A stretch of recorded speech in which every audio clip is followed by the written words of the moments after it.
Good evening, ladies and gentlemen, and welcome to Star Trek Reliant. I will be your GM tonight. My name is Geraldine, and join us as we play a game of Star Trek Adventures where we sort of shot for TNG, but we ended up on lower decks. Before lower decks. Pretty much. With me tonight are my wonderful cast, the impeccable Captain, as well as Dr. Eli O'Connor. Hello, I'm eating broccoli.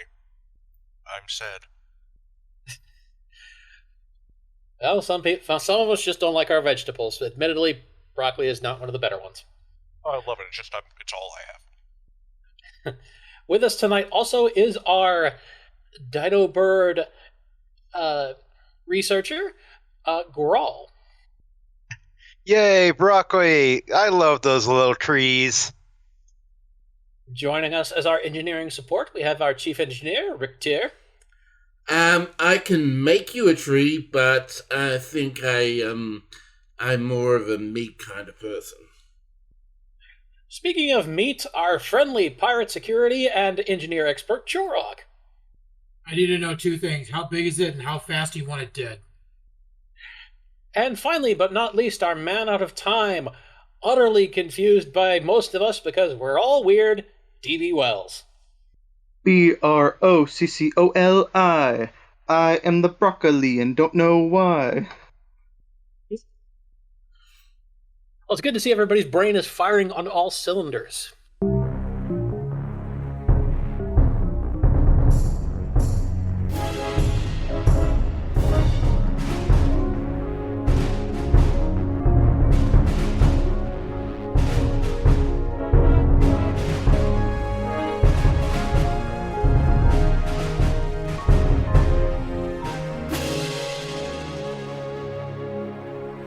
Last session, when we left off, you had taught the Caltech pirates a bit of a lesson about superior firepower, and maybe why they shouldn't resist any further. The pirates, of course, actually responded to this with, "Yeah, we're leaving, bye." And then Eli decided, hey, if you're leaving, have some rum. Since, maybe that would stop them from coming back if they were drunk. Personally, I think the near-guaranteed death would be enough reason for them not to come back. And now our group sits at the edge of a large, placid lake. In the middle is a strange, spiraling structure. And that is their current goal. And we join our group as they try to figure out how in the heck they're going to get there. Rick here is just sort of standing on the bank of the lake, sort of looking to the structure in the middle of him, just sort of stroking the side of his snout. And why are we actually wanting to get in? What's our purpose? And he sort of looks around the Gagarin. That is an amazing question. I'm glad you asked, Eli says as he looks to Vigarin as well. Vigarin, nods and gestures at both Marcus and at Dro and simply says, they would also be able to tell you that our best ability to get to Gamma is going to be through that facility. That facility contains an entire map of the world of Beta, as well as a great many control mechanisms. Should we be able to breach the facility and reach the lower levels, we may be able to open a priority gateway to Gamma. All right. Well, how do we cross the water? That I do not have a solution for. Can we just swim? It looks like to be about 500 to 750 meters out to the structure. You might be able to swim, Okay. but it's not going to be easy. Okay, so it's like a big lake. Okay, never mind. I was picturing this as a lot smaller. No, this lake is about 1.25 kilometers across from your position, and it looks like it's about, 9 meters deep, probably at the deepest point. So perhaps we could create some floatable things, some barrels and such, to create some buoyancy for the Argo and various people. Is there any chance that the facility has some kind of extendable walkway that we could somehow activate? The possibility is there, but if such a device exists, it probably would be activated from the facility itself. The beach around has little to no value. And he gestures as if that wasn't obvious. Yeah, I was hoping it could do some sort of connection to it, remote connection, but You can always try. and it will do some radio and some other scans on his tricorder to see if I can identify something to piggyback a signal off. Okay, go ahead and give me a reason science. While they're rolling, I just wanted to ask. I never really thought about it, but does my suit have some kind of propulsion on it for not obviously I wouldn't be able to use it to fly or anything, but for if I'm in just as a backup for when I'm in space or something, some kind of way to push myself in some direction. It's almost certain that your suit probably has a maneuvering unit. Whether or not you've brought it with you is a good question, since that would also make you incredibly bulky, and under gravity would be quite heavy. On the other hand, while in space, it would allow you a limited form of maneuverability until the fuel ran out. I'll leave it up to you whether or not you brought it with. I'm just saying that if you're carrying that, keep in mind it's going to be very heavy. Okay, I'm gonna say I didn't bring it with us on this mission, but I'm just gonna, I guess, retroactively say that I was wearing it when I arrived in this time, because it would make sense if I'm wearing the suit and working in space. All right, Yep. Carry on. I just wanted to ask. All right, Baz has rolled a 10 and a 14, and his target was 14. So, Baz, you're able to isolate several different radio frequencies, and one you believe is used for computer communications from the facility itself. The facility basically sends out a ping every now and then, and simply identifies itself as Surveyor. With this signal, you might be able to use your engineering expertise to extend a bridge, depending on where the bridge is, and if you can get the command codes correct. Alright, well, he will try to make use of whatever help manual functions there are and try and figure out the command codes to send to extend a bridge, if there is such a thing there. Control engineering. I do not have a computer focus, so I don't think there's anything there that would apply.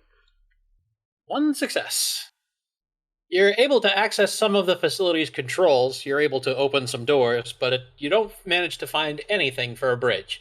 On the other hand, when you do get over there, now you're not going to have to fight to get your way in. I can't seem to find any kind of bridge there. Maybe I'm just not looking the right way. Maybe we should think about some alternative methods. 1-1, meanwhile, continues his lounging on top of the urban mech and just yawns. Sabatu looks over at Checkers. Can I get out now, please? So, bad news. I didn't bring a ladder. Can I get out anyway? It's a long way down. Well, I could go up.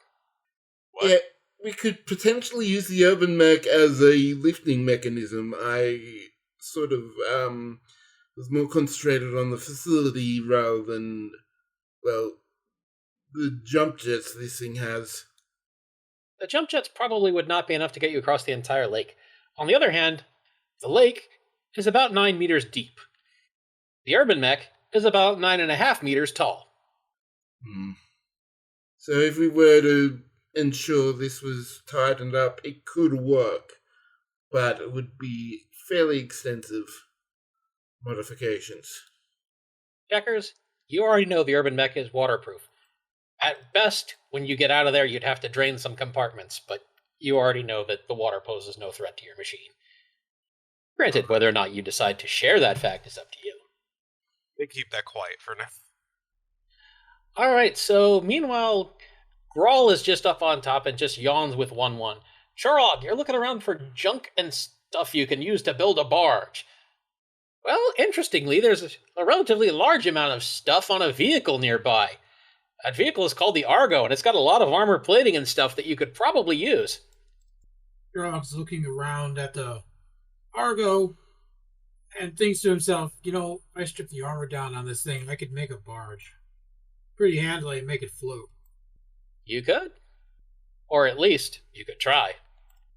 I was thinking if we strip the armor off the Argo and use some of this other junk that's laying around, I bet we could build a hell of a barge to float the Argo across. Eli speaks up. Would it be buoyant enough? Oh, we can certainly try. It can't hurt to try. I have an idea. That doesn't involve sinking directly to the bottom of the moat. Pim looks over. That sounds like the best idea. All right. We have replicators. We can't do something big and fancy. We can just get like inflatable rafts. And way to take all the fun out of it. Yeah, sorry. Where's the fun in that? Okay, here's an idea to make it more fun. We do multiple rafts and just build a pontoon bridge or something. I don't know. I mean, we could do some rowboats. If we make enough rafts, we might be able to secure it to the Argo and float it across. We'll just have to strip the armor plating off of it to lighten the load. Why would we need the Argo on an island? Because the portal's down there, probably, and we're going to want to take it with us. I don't like surprises. I want to be prepared in case something comes at us. Sorry, I didn't realize the portal would be in the place. I don't know. Ara just kind of sits up and looks over at Chorag. Didn't this whole mission start with you wanting to put pontoons on this thing? Oh, it seems to have come full circle, hasn't it? I guess so.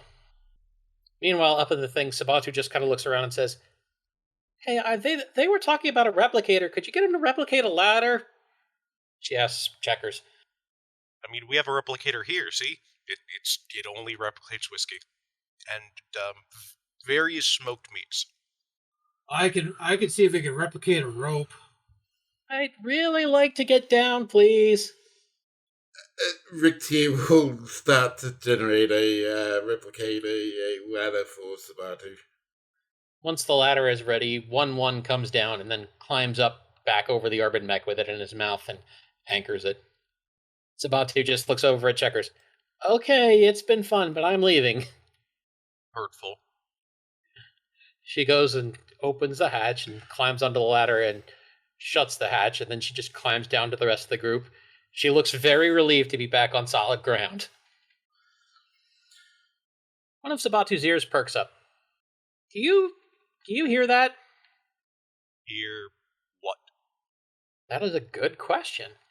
Go ahead and give me, let's see, Insight Command or Insight Security for anybody who'd like to listen. We have 2 successes for Rick Tier, 1 success for Eli O'Connor, 2 successes for Garol. So far, I definitely think enough people have rolled that I can just go ahead and give this to the group. A DB has rolled with 2 successes. I can definitely just go ahead and give this to the group. All of you don't hear a darn thing. It's absolutely quiet. Meanwhile, Sabatu's ear keeps twitching, and she just kind of looks off in a direction. What was the roll? The roll would be Insight Command or Insight Security. Sabatu, you're hearing something? I don't hear anything. Yeah, there's like this weird hum kind of coming in. She stops for a minute and just kind of points at another part of the shore. That general direction. What do you think we should do, Captain? Rick, please go check it out. Chorag, go with him, make sure he doesn't fall in. On it, sir. And I guess Sabatu, you point us where this noise is coming from? Okay. Marcus hops out of the Argo and says, I guess the rest of us will get started on rafts in the meantime, or... I don't know. If we want to have fun with this, because somebody was talking about all the fun being taken out, we want to launch ourselves over with a trebuchet or something? He says, somewhat, jokingly. Please no one actually do the trebuchet. Marcus just kind of dead-eyes Eli for a minute before cracking a grin and just saying, and I'm unfit for command, they say. Meanwhile, Sabatu takes her group and walks down the beach, maybe 250 meters. And she just kind of stands around looking around and says, "Yeah, I definitely hear something humming around here, but can't figure out what." Is it underneath us? Rick Oh, hey, it could be. Maybe we should start digging. And she just kind of kneels down and just starts scooping handfuls of sand out of the way. Perhaps we should figure out exactly where it is first, and he'll pull out his tricorder to do some density scans of the shore to see if there's anything that's not sand. Let me see if I can sense something too. All right. This is going to be an insight engineering. Rick, go ahead and roll, and Chorog, you may assist. All right, so from the 3 rolls, we have a 1, a 15, and a 20. 2 successes and a complication. I am not sure what to do with that complication, but I can tell you what the 2 successes mean. The 2 successes mean that you're able to detect an energy source about... Actually, let's just make that the complication. The energy source is about 2 meters below the sand. But you know its exact location. Oh, it's that deep. Well, I guess we should get to it. Sabatu is just busy happily digging away. Rick will join her. How far are they up? Should Rick go back and actually get some shovels replicated? You're about 250 meters out. You could probably walk back and bring the shovel if you wanted to, or report to Eli via comm badge. Meanwhile, Sabatu starts to dig, and she makes a little bit of headway before it collapses, and she has to start again. Oh. Trelk finds some discarded metal junk laying around and starts making a primitive box as they continue digging down to hold back the sides. Okie dokie, go ahead and roll me, let's see what that'd be, how about fitness engineering? Okay, and I can use my improvised construction focus. Absolutely. Okay, unfortunate. Chorog, you gained a success and a complication with a 9 and a 20. You're able to make some progress with Sabatu, but you run out of construction materials. Still, you're definitely closer than you were before.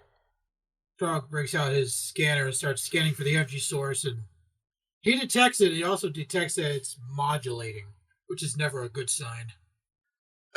Rick returns with some shovels and hands them out, and gets started in the digging as well. Eli follows over. Guys? Sabatu pops her head out of the hole. Yes?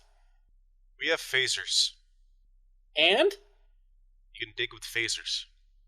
Yeah, this is turn the sand to glass? I mean, listen.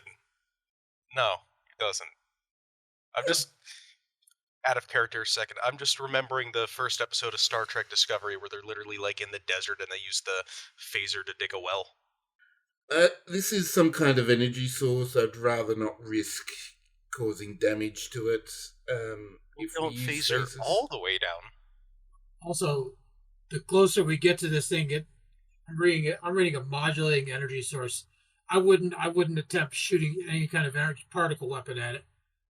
Sabatu looks at Chorog. What's modulating mean?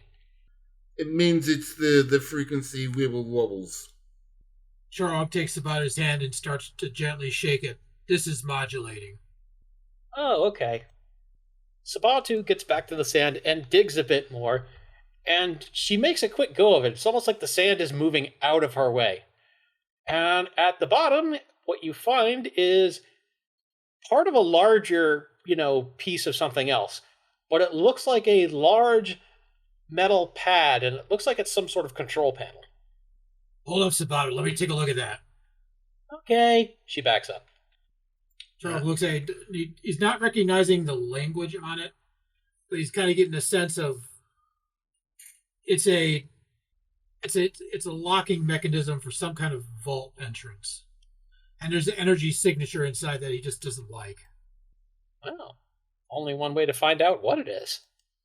Rick, do you think we could try to hack this thing? There's something in there, and it just doesn't smell right. And the only way to figure out what this thing is to technically to activate it. Right now, it doesn't seem to have any power, though that should be easy enough to fix.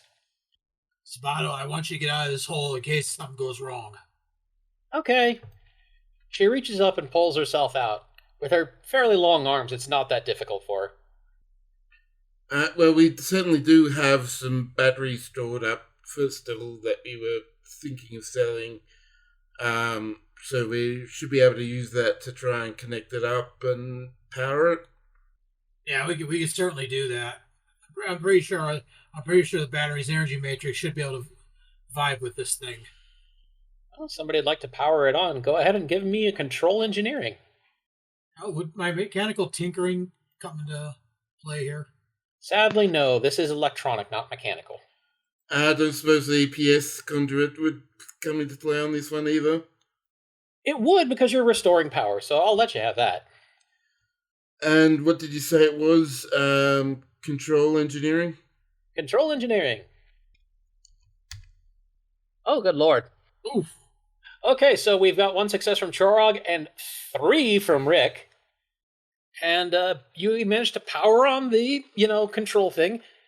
It doesn't seem to have any basic security, and it looks like it's connected directly into the Trident World Network. You get the feeling that this thing wasn't always buried. And it basically just shows some simple controls, and it looks like it's connected to the facility way out in the lake. I wonder if this is a bridge access. It wouldn't surprise me if this was some kind of hologram-based bridge. Sabatu looks down from the top of the hole. Hey, if it's the bridge thing, does that mean I did good? You did very good. Let's see if this actually is what it could be, and Rick will activate it. Here goes nothing. You activate the device, and the ground starts shaking like crazy, and there's a massive rumble and roar. Sabatu looks around. Oh, that's interesting. Eli, are you in the hole? He is not in the hole. Eli, you and Sabatu see rising from the lake in a long line is a massive bridge. The rumbling is the water pouring off of it as it rises to the surface, and the ground shaking is probably whatever unholy, massive machinery is required to make this rise. Well, shit. Sabato, you did real good. Yay! Yeah, okay, well, it's still humming, though. But I guess it just does that. It's a power source. It's gonna hum. Can I add a little funny thing? Sure. What's DB doing? As a section of the bridge rises, not too far from shore, DB can be seen just kind of standing on it, very confused, because he started just walking across the bottom of the lake in his suit while everyone was busy digging a hole. Around this point, Pem drives the Argo up and just looks over at Eli and says, I tried to tell him no. Thank you for attempting. How is he still standing? He's got legs of steel. Pem shrugs. Well, we got a bridge now. We do indeed have a bridge. And just as, that happens, Checkers is also going across in the urban. Okay. He's like going through the water. Yeah, I was about to say, the bridge is not big enough for the urban mech, but again, nothing stops Checkers from going across on the water. On the top of the urban mech still are Grawl and 1-1, who just kind of look around. It would appear we are crossing water. Why is there water here? I last I knew that there was like explosions and stuff, and I kind of fell asleep. Well, there was explosions of a sort, and then a lot of people ran away, and now there's a lake. 1-1 says this all matter-of-factly as if that should clear up any and all confusion. Gotcha. I'm just going to doze off again. I got so many drugs. Woo. Curious. Cut back to the group at the edge of the bridge. Sabatu reaches down to help anybody up out of the hole who wants it. Rick and Chorog are probably still down there, so Rick will grab Sabatu's hand and climb out. So you have a bridge that has now risen up across the lake. It has a guardrail on either side that's about a meter tall, and the bridge itself is about, oh, 3 meters wide. It's wide enough to drive the Argo down and get to the facility. It's about the size of a one-lane road, maybe. The All right. Batu also takes the opportunity to point out in the lake and go, "Oh, there goes Checkers." Yes, we hear him. I don't know who couldn't hear him. Yeah, Well, that the thing bridge is. made a lot of noise. So does Checkers. I guess back into the Argo. Yeah, okay. It can't be any worse than riding in that thing was. The group take their seats. Presumably, we'll drive out to the bridge to go see Daniel. Pim slows to a stop. Hey, I usually don't pick up hitchhikers, but you want to ride? Yeah. Daniel just kind of climbs into the Argo. Told you it wasn't a great idea. Hey, you guys said that someone said that the bridge controls would probably be like in the building. So I was walking over to the building. I mean, fair, but Yeah, I guess I can't argue that logic. And with that, Pim takes off, and the group flies down the bridge the short distance to the facility.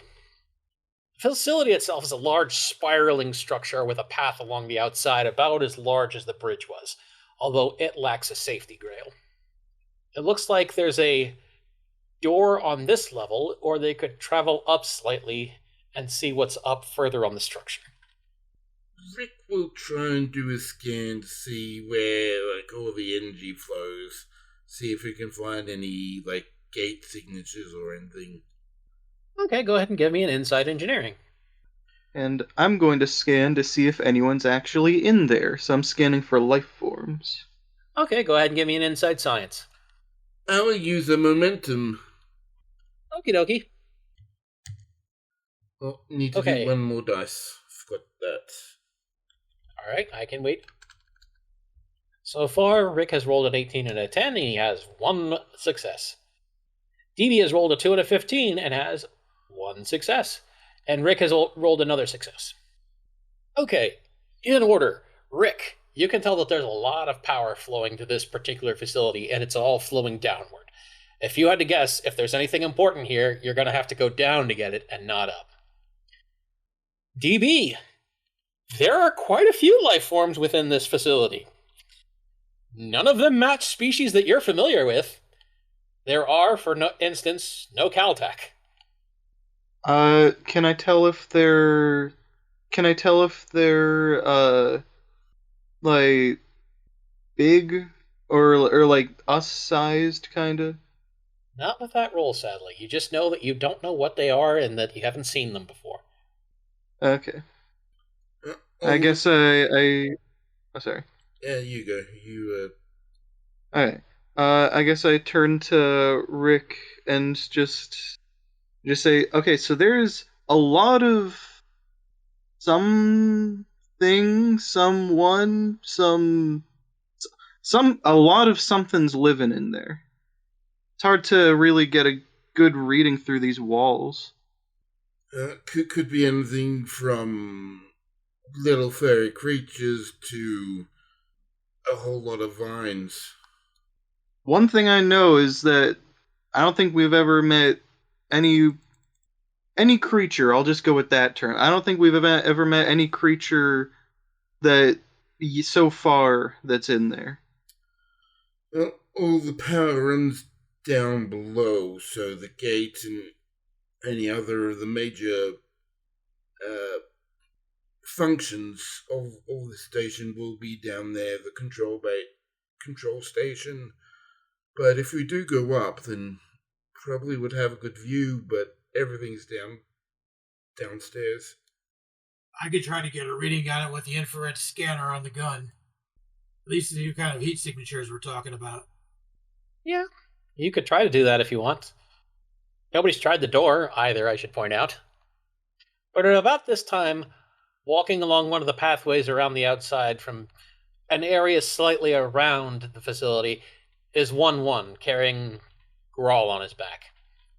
He moves over and looks at Eli and just kind of communicates telepathically, I think your friend would be better off staying with you. I agree. Let me see him here, please. 1-1 walks over and there's, Grawl on his back. Eli What? takes Grawl. Hey, buddy. What? I see happy sparkles. Yeah, you're gonna keep seeing happy sparkles for a little bit. It's keeping you alive. Yay! 1-1 just kind of looks around and just looks at Eli and simply says, I believe that your journey is taking you away from Beta. I would prefer not to leave. And we wouldn't make you leave.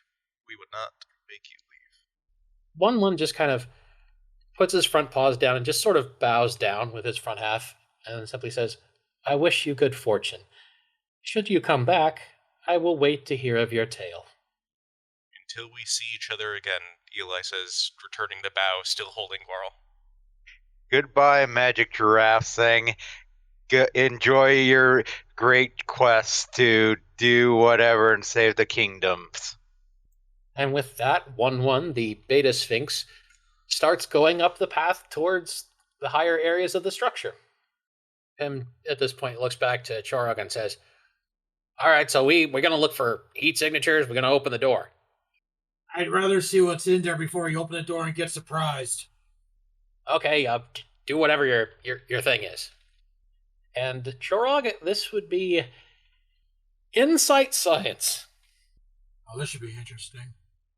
Remember, Would the dice are my fickle.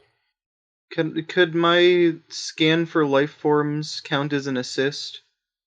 You've already scanned, so this is the second one. So Chorog's on his own, but whatever successes he gets will enable you to ask more questions.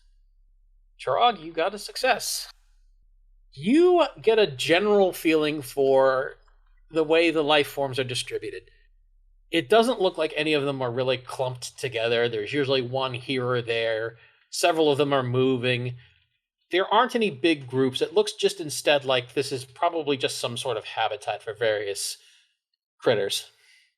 There's certainly nothing that looks like an ambush, no large heat signatures altogether. I'm not detecting anything threatening in there, so I think it's pretty safe to move in. Alright. With that, Rick will open the door. And because you were successful earlier, the door opens no problem. You have all the security credentials you need. The area further through and within consists of a large, sort of unsupported bridge out to the middle of the structure across what looks to be a massive pit downward, and also a ramp downward which leads to another section of the facility. It turns off outside of the central cylindrical area. Tim turns on the headlights of the Argo and just kind of creeps it forward and says, okay, I don't know what I was expecting, but this ain't it. With that, he eventually just stops the Argo and gets out and walks towards the edge of the outlook and just kind of looks down. Aren't you supposed to be able to see the bottom on these sorts of things? If they're close enough, yeah. Well, I guess that answers that. It's not close enough. Daniel goes back outside, grabs a rock off the ground, comes back inside, and at least goes to drop the rock down so we can try and see if we hear when it hits. You drop the rock. And you don't hear anything. Well, Pim looks around. Right, nobody fall. Wasn't playing. I can confirm it is very deep. Does Well, this the way doesn't Argo lead. have a winch? It does have a winch across the front. About 50 meters of wire. I don't think the 50 meters of wire that we've got will suffice. Hey, Chorog, do you still have one of those little flying drone things? Yeah, I still have a few left. What do you need them for? Well, a little flying drone that can that we can see what it's seeing would probably be really helpful right now for a really deep pit that we wouldn't want to fall down or walk down for an hour without knowing why we're going there. I can send one of my recon drones down there. It's lightly armed just in case anything pops up. Shrugs and gets back in the Argo. All right, well, let me know when you're done and we can check out that ramp. Chirag, if you'd like to send the drone down there, go ahead and give me a control engineering. I think I'm going to spend some threat on this. Say 3 threat, so complication range is 17. Not that it mattered even slightly. 2 successes with a 2 and a 7. Chirag, you send the drone down and you start getting visual from it. At first, as you go down, the sides of the pit just seem like smooth metal. But after a while, you start to see that there are openings. It looks like they lead deeper into the facility, and there are sort of paths that come out and join to a ramp that goes up or down and then lead to another path inside the facility. Every once in a while, there's also an outlook, kind of like the one that you're standing on. This place is a labyrinth. There's tons of tunnels down there. I could spend a whole day sending my drone looking around down there. Who knows how deep this actually goes? I mean, if we throw another rock and sort of calculate the terminal velocity of that, we can figure out how deep it is just based on when we, hear the impact. Yeah, you still haven't heard the impact from the first rock. Yeah, I was just about to say, Eli, we still haven't heard the impact from the first rock. Yeah, I realized. Either it hasn't stopped falling yet, or it did, and it's so far down the echo didn't reach us. No, it would have in this sort of contained thing.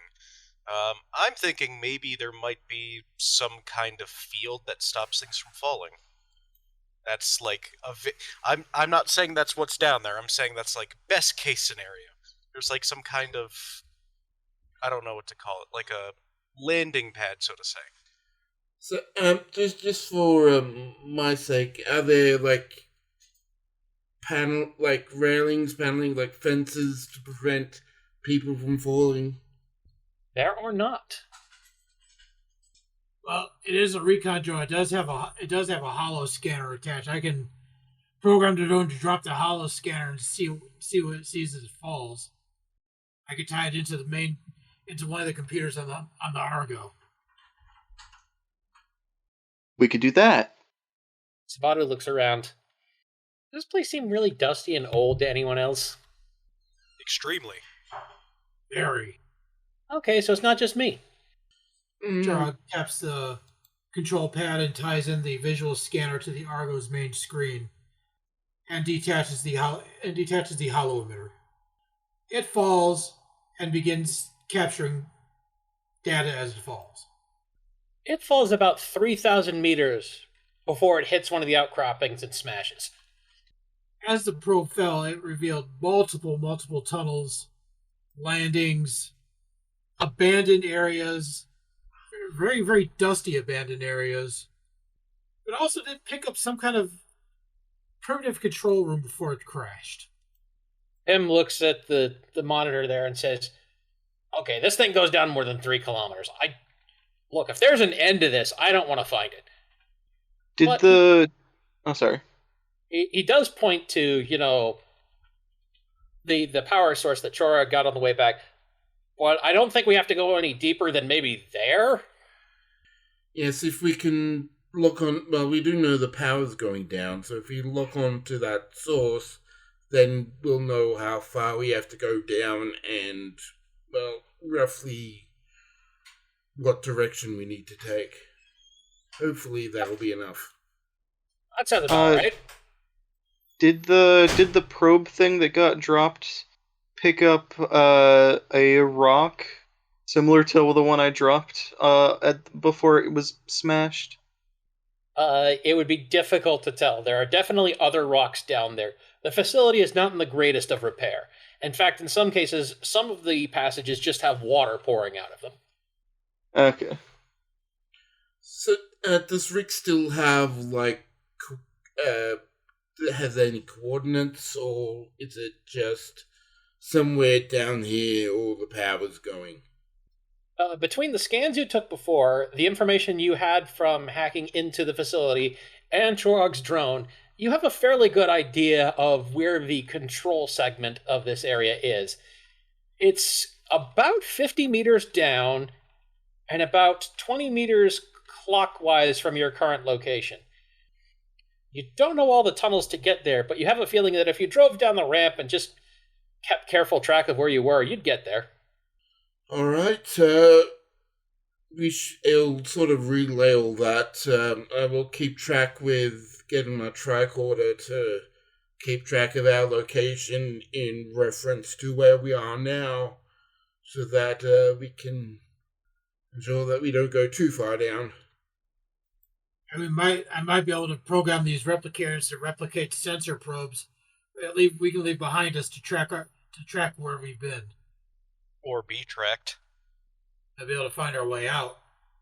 We could just replicate breadcrumbs. There's all kinds of wildlife around here. Breadcrumbs might be a tempting target. What if we replicate chalk and just, draw arrows? Better. It's old-fashioned, but animals wouldn't eat it. Yeah, but we are also near water. Well, then we won't draw it on wet places. We shouldn't be down here long enough for the water to make any significant impact. Unless there's suddenly a flow of a leak somewhere major. There's a simpler solution to this. Chalk is on the right train of thought, but spray paint. Glow-in-the-dark spray paint. That would be better. It's more permanent than chalk. I like this idea, Marcus says, and he goes over to the replicator, getting out some neon orange spray paint, and says, "Can we write rude things with it too?" When we get deep enough and nobody's to care. Sure. All right. He passes a can to Eli and one to Chorog, one to Rick. Everybody gets a can of spray paint. At this point, Pim moves into the back of the Argo and gestures for DB to take the wheel. Thank you. And Daniel climbs into the driver's seat and puts his spray can in the cup holder. All right. Everybody are ready to move down? Actually, now's a good time, it looks like, for a quick break, so let's take a break. We'll move down after that. Well, welcome back from break, ladies and gentlemen, as we prepare to move down into the bowels of the facility known as the Surveyor. And as I was about to say before we left, DB, you're in the driver's seat, so could we get a control con from you? Yep. Just to be... If you didn't ask me to roll for this, I was gonna make some kind of joke about, teacher, we had homework last night, actually. Shouldn't I roll to make sure I don't drive us off the edge? Well, funny you mention that. 7 and a 14, 2 successes. It's a little tight in some places, especially with bits of the path having crumbled away, more of it crumbling away as the Argo goes by, but you manage to move the Argo down and into the next tunnel. And along the sides of this tunnel, you see what appear to be sort of terrariums or holding cells of some sort.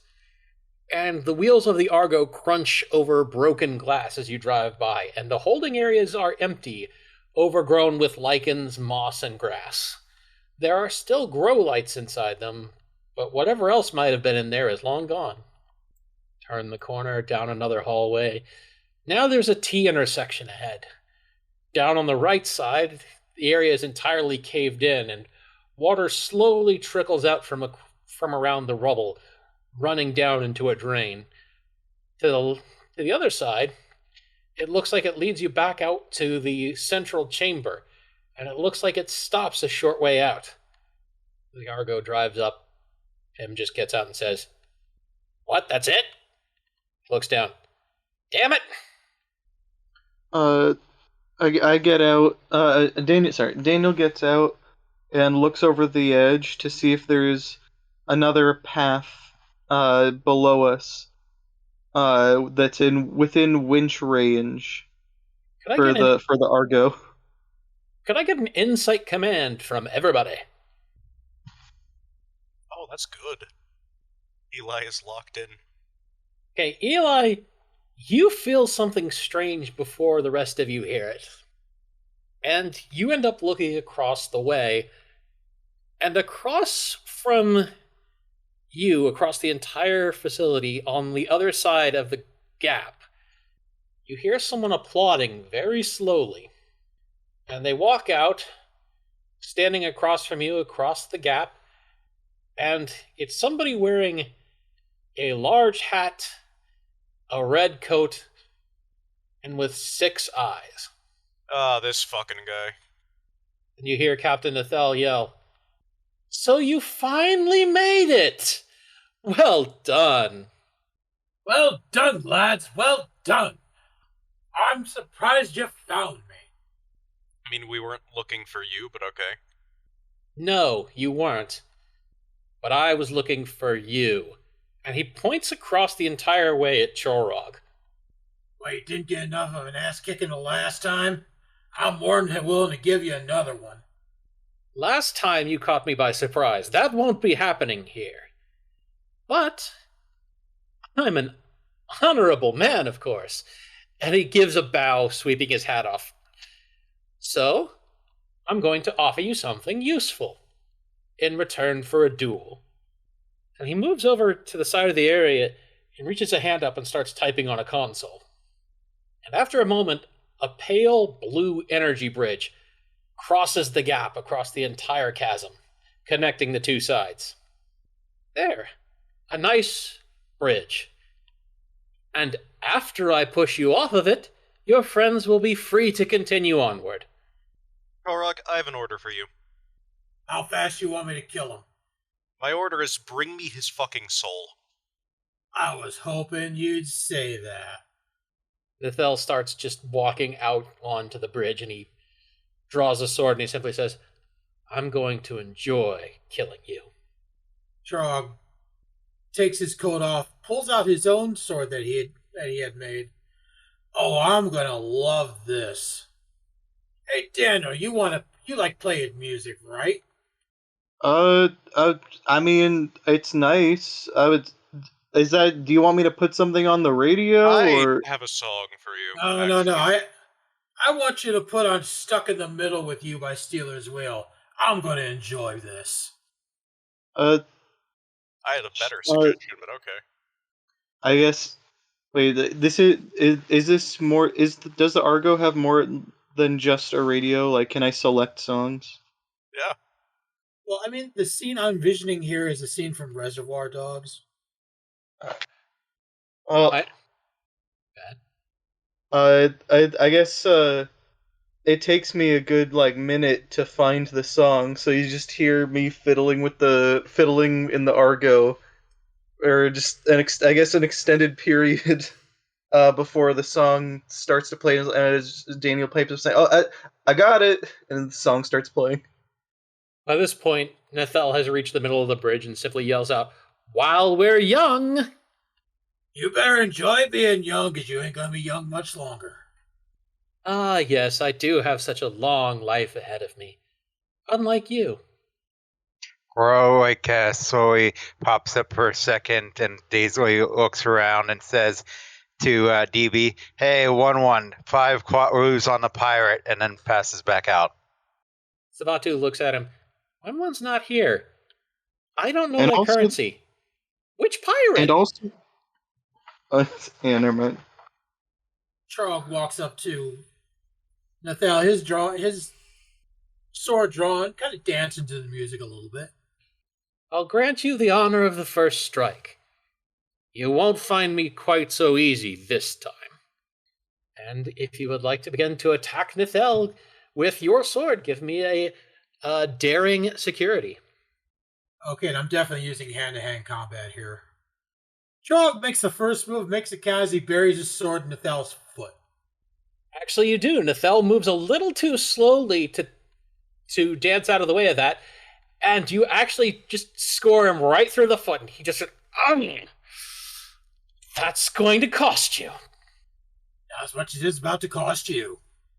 And Nithel attacks. To defend yourself, go ahead and do daring security. Nithel isn't bad at what he does, but you're definitely better, and you manage to swat his blade to the side as he lunges. Not only that, but Trog manages to break his wrist. We'll say you cut him along the arm, not break his wrist. That's a little too far. Okay, I pull out. Otherwise, he wouldn't really be with a broken wrist. He wouldn't be able to fight still. So Trog has a small wrist blade that springs out, severely cuts Nathel's wrist as he drops his blade. I told you I was going to have fun with this. Nathel scrambles and picks up his blade, and he just hisses at you and says, "When I gut you, everyone will see that you are no pirate. You, at best, are a thug. And it's your turn to attack, and you can use daring security, or you could try doing something else. Depending on what you do, you may have to make a different roll." Yeah, I'm going daring security because I'm going to seize him. I want to seize him about the collar and make one hell of a comeback. Well, if that's the case, if you're trying to seize him, let's go ahead and get a fitness security. You reach forward and you try to grab Nathel, and he just dances out of the way, and you switch positions on the bridge. Nathel gives a very large, fangy smile, and then swipes again with his blade. Are you fitness security to dodge it? Daring security to dodge. Blades clash, and sparks fly. Nathel steps. I think Chorog has a focus, so those are crits. Yeah. Oh, Yeah, I have hand-to-hand combat. my bad. Actually, so what happens is Nathel moves forward, and you just let him go past you. And as he does, you just bury your sword through his stomach. And he gasps. Who's cutting who? I'll have your guts for garters and feed the rest of my pet tardigrade. Nathel, pained, turns. Chorog, you have an opportunity to grab your sword if you don't want to lose it here. Yeah, I'm definitely going to grab my sword as he falls. And he takes off his hat, actually. And he looks at you with something close to respect through his pain. Says, "Maybe you might make a good pirate after all." And falls backwards off the bridge. Trog picks up his hat, takes it as a bit of a trophy, looks over the edge, says, "I am the best pirate. I'm here, you're there. I'm breathing, you're not." Pim's like, "Okay, I think I got all that on camera." This is going to sell for a lot. No. Trog walks past Pim. "Mess with a Nausicaa, get the fangs." And then So, 60-40 then? after that last thing that Chorog said about the fangs, Daniel can switches the song very quickly, and you just hear da da da da da. On the day I was born. Pim listens to the song, looks back to Chorog, who still hasn't said anything, and says, 80-20? Who's getting the 80? Him. Oh, okay. Just wanted to make sure. Trog mounts the Argo in his usual spot of the gun. "We have an accord." All right. I'm going to request that you do not sell that, please. Pim looks over at Eli and says, "I already promised him 80% of the profits." And 80% of 0 is 0. Yeah, I think that's not likely to go well for me, but yeah, we'll talk about it later. Pim, delete the recording. I don't want to. I'm trying to get past that life. Pim looks back at Chorog and just kind of has this nervous look on his face, and he looks down and you see him erase the file. Hopefully that's the last of it. Well, it depends on where he fell, actually. If we go down deep enough. Talking about the recording. I don't want no traces of my former life. I'm trying to forget that. I was just having moral quandaries about, selling footage of the death of a man, but... Well, if the group would like to continue onward. DB, give us a control con. Okay. Trog stands at his gun, a little bit deeply conflicted about what he just did, knowing full well that his days as a pirate are done. He just wants to move on with his life at this point. Ryuji is sitting next to him. Good fight. Some things you just never forget. Tell me about it. Kara looks over the side of the Argo as they start to go across and simply says, some things are best left forgotten. I do want to say, Daniel does stop on the middle of the bridge and just looks over the edge, nods, and then keeps going. I wish I'd spent thread on that, but I didn't say it beforehand, so... With a bit of slow going, you manage to get across the gorge, and along the next side, you turn down another ramp headed downward, and you see here there is a smashed, case or terrarium or enclosure on one side, but on the other side, the glass is still fully intact. And in it is quite probably the strangest plant you have ever seen. It looks like it is growing out of 4 different roots that all come together as one, up to, some large leafy fronds around, here and there. And then up at the top, it sort of balloons outward into this bulbous white eye that just watches the Argo as you go past. Oh, I that's believe creepy. we may have found the unknown life forms that I detected. One of them, anyway. What is that? Daniel, you happen to know that is a plant called a sinner. It's not very popular. It tends to creep people the hell out. Sinner or Senner? Sinner, sinner. Alright, so I guess when they asked what it is, Daniel just kind of answers without thinking. A sinner, I think. I mean, Sinner? You're telling me this thing's a church? No, he's the opposite of a church. Grove kind of sits up, still sort of out of it from his wound, and just says, there's a lot of religious iconography around Trident. I don't know why it's called a sinner, but I can only guess that somehow this life form got on a caretaker's bad side. It's seen the deeds. Is it dangerous? Do I know if it's dangerous? I mean, it's a plant. It shouldn't be dangerous at all. There are many dangerous plants. Indeed. Well, in this case, you don't believe it is dangerous. You just think it's creepy. We should be fine. I'm pretty sure. Anybody want to try to go get the data from whatever terrarium it's in? I volunteer Daniel. Yeah, Daniel. Daniel has to do it. Daniel you don't have just to do it if you don't want to do it. Daniel sighs, puts the Argo in reverse, and parks outside the room. All right, you can walk down and go see the sinner. You have backed back up into an area up at the top. There's also a locked door up there. I guess seeing as the sinner is secure for now, I guess I'll check out the locked door first. Okay, so you're not going down to see the sinner, you're just going to check the locked door. Well, I mean, it's not like the sinner's going anywhere. It's a plant in a terrarium. Give me an inside engineering. Alright. Is this just to open the door? This is to check on the door. If you do really well, then you'll just open it, yeah. Alright. One success. You're able to tell them...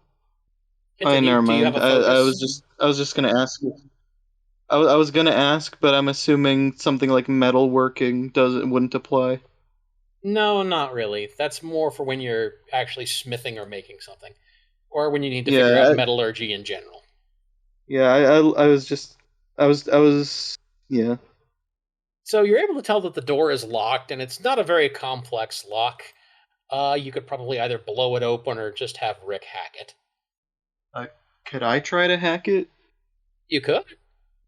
Alright, I mean, hey, they sent me in here to check stuff out. Oh no, you're back up at the top with everyone in the Argo. You haven't gone down yet. You backed up to the top of the area where you discovered that there was a locked door that you hadn't noticed before, and you still haven't gone down to see the center, so you're still back up near the top. You're on the same level where Nathel was fought. Oh, okay. Sorry. I thought we drove past a room and we saw like into the room there was the center, and then also in the room when I walked in I noticed a door. Okay. Not quite. I just flat out misinterpreted the layout. It was my bad. It's the theater of the mind downsides. If I had a map I could draw on for you, it'd be better, but I don't. All right. So if you want to attempt to hack the door, that would go ahead and be control engineering. All right. A much better roll for me. Now watch me get a 20 and an 18. As I say, if you actually get those numbers, I'm just going to start yelling, "Burn the witch!" Everyone else, burn the witch! Burn the witch! What the? Oh, God. Okay, you friggin' witch. Burn the witch. Okay, Daniel rolled an 18 and a 20, and Daniel, you hear a clunk as it locks even tighter. All right. The rest of you have just watched Daniel walk up to a door that was locked and lock it more. I turn to Rick and say, "Well, if you guys want to see what's in there, I guess check it out while I'm looking at this plant." Bye. And Daniel walks over to the center. Okay, you walk down the ramp, and as you look in the terrarium, you notice that the center is now hanging from the ceiling, staring at you from its terrarium. Rick, Chorog, you two go work on that door. Blow it open for all I care. Oh, I was glad you said that. Pim looks over at Eli. You still got any more of that 4C? Yeah, well, technically it's not C4. It's a more it's a more improved version of it. It's not like the C. Anyway, yes. We literally all we all have these things on us, and we all have it. There's at least a couple 100 pounds between all of us right now. I don't have any. Well, the door's mechanical, so would mechanical tinkering apply to me trying to hack the door open? You could, but at this point the computer is locked down. I would go ahead and give you that benefit if you were going to try to blow it open with explosives, though. I mean, we could try and judiciously phaser off the hinges, something like that. You could. You can get the jaws of life out. Could do that too. Well, wait, the Argo has a winch, doesn't it? Haven't we just yanked the door down? Could do that too. You do the mechanical tinkering. I'll try and deal with the hinges. Try to separate it. So we'll do this real quick in two different orders. Jirog, you're going to get first go. And I'm just going to go ahead and ask, are you going to try to blow the lock or just blow the door? I'm going to try to blow the door. Okay, all you need is one success. Go ahead and give me a control engineering. And you can use your focus, obviously. I have focus mechanical tinkering and pyrotechnics. Oh, that too. Rick will ensure that people get out of the way safely as he's pulling out the explosives. Sabatu looks up. What's going on? You grab her and push her head down. At about that time, there's an explosion, and Chorog, you have done this supremely well. While the noise is quite loud, you direct the explosion so that the doors blow inward, revealing another hallway. Doors open. Sabatu, still being held down by Rick, simply raises an arm. Woo! I'm gonna send Ryuji with you to check it out, Chorog. I tell Ryuji to grab my blaster rifle. I hear you, you know. Grab my blaster rifle. I don't have my pistol on me. He grabs the rifle and comes over. Meanwhile, you rely too much on technology. A few meters down, Daniel, you have a sinner staring at you from the ceiling of its enclosure. I wave at it. It stares at you. Is there anything nearby that I might be able to get? Actually, what do I know about it? Just flat out already. You know that it's called a plant, called a sinner. It's thought to be harmless. It's also thought not to move, and you've already seen that wasn't true. There is a small console nearby, it looks like you could probably try to get some information off of. I can do that. I do that. Control science. Wow. My best possible roll. There's no way I fail this as well. Hey, at least this time you're not calling out random dice. Jinx. An 18 and a 1, which is a good thing he didn't say 18 again, or I do think we'd all bully him off the podcast. At this point, you are able to download an exceptional amount of information about the center. Sadly, very little of it is of any practical value to you, but you learn a great deal about how it is made up, its DNA, its preferred habitats. Funnily enough, the information doesn't mention it moving still, but just about everything else you've got.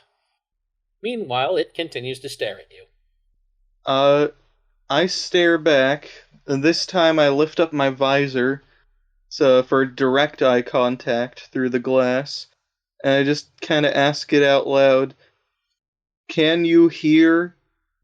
Go ahead and give me a presence command roll. Is there anything I can do with momentum with a value? Well, or something? you could spend 1 momentum to get an extra die to roll, or you could spend 2 to re-roll 1 after the fact. And right now you guys have, let's say 3 momentum. You had some big successes there a minute ago. All right. I'll do 1 to do an extra die because my goal is an 8 right now. So Okay, so you roll 3 die. is there a way to change the number of dice I roll? With the /D20 command, I know there is, but not with /R. You could just use /R twice if you wanted. And I would just Okay. take the first 3 rolls. Okay. So 2 successes with a 5 and a 5. And the last one was a 15, which is not a success. But you got 2 successes. You share Yay. an intimate moment of communication with the center. You stare at it. It stares back. You speak to it. It stares back.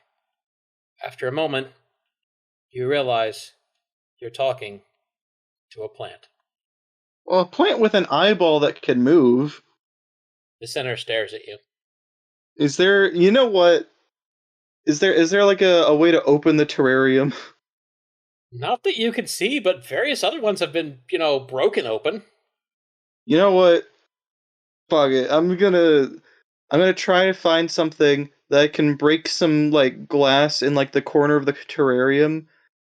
I'm gonna try and break I'm gonna break enough of the glass that it could possibly leave if it wanted to, and then just kind of look back to it, wave goodbye, shut my visor, and go back to the Argo. Okay, let's go ahead and get a control security. You should be able to use your gravity glove to do this. Oh, is there nothing I can just kind of like pick up to break the glass? Well, there might be some rocks or something, but you're not going to be finding any other tools. It's basically what you've got on you. Alright, well, from what I've been told, the glove takes a while to... Actually, I forget how... I could probably just... I don't know. I'd rather keep that for the glove charged for an important... I don't know. I'd rather keep it charged. I'm going to use a rock. Okay, in this case, you need 2 successes, so control security. Alright. 3 successes. You pick up a rock, and you throw it at the window, and it bounces right off with a harsh noise that the whole group can hear even back up the area. And then you just hear clink, clink, and you start to see this crack slowly spreading spiderwebs from where the rock hit. And a few moments later, with just a crash, the entire glass wall there just collapses. And now there is nothing between you and the center, which stares at you. I stare back. I'm very confident that there's enough room for it to leave if it wants to. And like I said before, just wave goodbye, shut my visor, walk back to the Argo. All right, so let's see. It was Chorog and Rick that were going to go down the hallway, yes? Ryuji. Sorry, Ryuji and Rick that are going to go down the hall, or sorry, Ryuji and Chorog that are going to go down the hallway. I'm good with names. Indeed. There are a lot of them, to be fair. As you both go down the hallway, it is dark, and it is musty and wet, and at certain places moss clings to the walls. It looks like this continues further down, and there are a few consoles along the way. One of the consoles lights up as you go past. All right, check out this console that just lit up. Hope it's not like a trap or anything. I'll stay on the lookout. You check it out.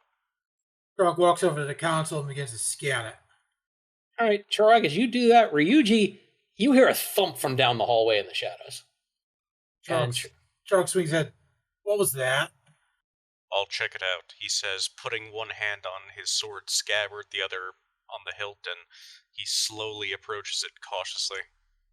You move down through the darkness, getting closer and closer to where you can see the area. When you get there, you see what appears to have been a large mushroom. You look up, and there are several of them growing from the ceiling. This one appears to have fallen to the floor. What's going on down there? Strange mushroom. I'm on my way. Chirag, you move down, and you see exactly what Ryuji saw. In this area of the tunnel, there are several large mushrooms sprouting from the ceiling and growing downward. One of them appears to have lost its grip and fallen to the floor. It was slightly spongy, so it's a bit splattered. That's a mess. I'm no scientist, but I think we need somebody who understands science can tell us what exactly these things are dangerous or not. Because mushroom spores, you know how they are. He nods and covers his face with the sleeve of his top. Trog picks up his communicator. Trog to O'Connor. O'Connor here. We need someone who's good at science. There's some mushrooms in here that I don't like the look of it. As soon as you say this, John perks up and says, "Mushrooms? I'm going." All right. I didn't even need to volunteer him. By the time you get that out, John is already running down the hallway. He'll be there now. When he says that, John has toddled up behind you, and he looks over at the mushroom. Oh, mushroom goes squish. Very perceptive, John. What are these things? You're the resident mushroom expert. He walks over, pokes it a little, pokes it some more, walks around, just looking at it very carefully. Is it dangerous? And then he just kind of starts nibbling along it, and within the space of a few moments, seems to just eat the entire thing. And he just looks up with a bit of mushroom crumbs around his face and just says, "It's good." So it's not going to try to kill us or anything. Well, I don't know. He looks up. Some of them pretty heavy. Maybe don't stand under the largest ones? Or you could have a buffet right now. Yeah, I could do that. Well, John, you go ahead and eat your fill, and we're going to continue on. Okay, so John at this point just goes over and sinks his claws into the wall and just kind of clambers up and just starts eating the mushrooms off the ceiling. By continue on, Chirag, what do you mean? Are you going back to the console, or are you just continuing further down the area? Trog's going to go back to that console and try to figure out what it is. He's pretty good at hacking consoles, so he's going to try to tie into it and see exactly why it suddenly flickered to life. As you come back around, the console had turned off, and it turns back on when you come back. It looks like it's just programmed to do that whenever someone comes near it. Well, it's motion sensitive, that's for sure. Let's see what this console can tell me. Go ahead and give me an insight engineering. You have to figure it out because the language is entirely unfamiliar, and while it's a bit helpful, the universal translator can only do so much. You figure it out. This is actually just a small directory. It shows the various different levels of the facility, at least the levels closest to it. From here, you can get a vague floor plan going up or going down the next few levels. Trog to O'Connor. You could just keep the line open. O'Connor here. Hey, Bear, come take a look at this. I just found a floor plan of this facility. I'll send Rick to check it out. It's better an engineer get a look at it. Understood. And Rick will jump out and join Chorog. It's a short jog down the hall to where they are. You have to pass through some dark areas. Every once in a while, you hear some strange clawing in the walls. But you make it unmolested to the terminal, and you see what Chorog sees. It's a map of this section of the facility. Right. At least we'll be able to get a good idea of where we're going with this. And he'll pull out his tricorder and download a copy of the map, and then try to overlay it with where he knows the control room or where all the power's going. Go ahead and give me an insight engineering roll. Both of us, or Just Rick for now. Using power for focus. Yeah, that probably would work. So you can go ahead and have the focus.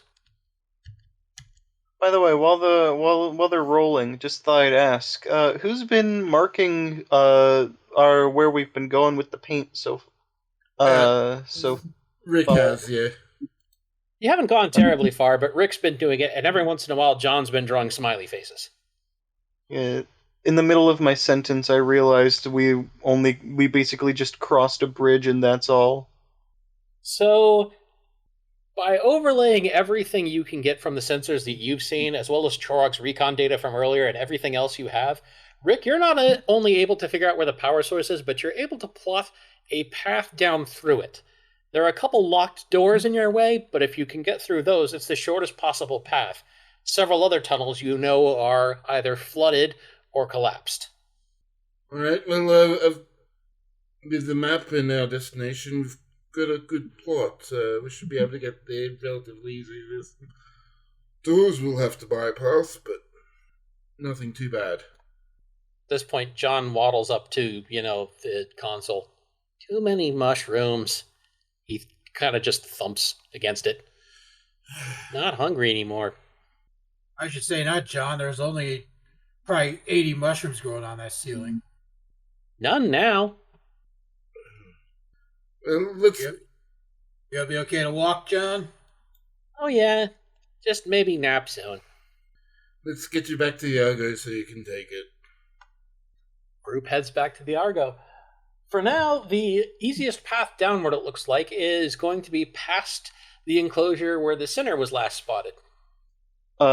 Before we start driving, I turn back to everyone from the driver's seat and say, "Okay, so guys, the plant with the eyeball. Got it. Well, I did get some info on it. By all accounts, harmless, just weird. Nothing about them moving around, but this one I'm pretty sure can.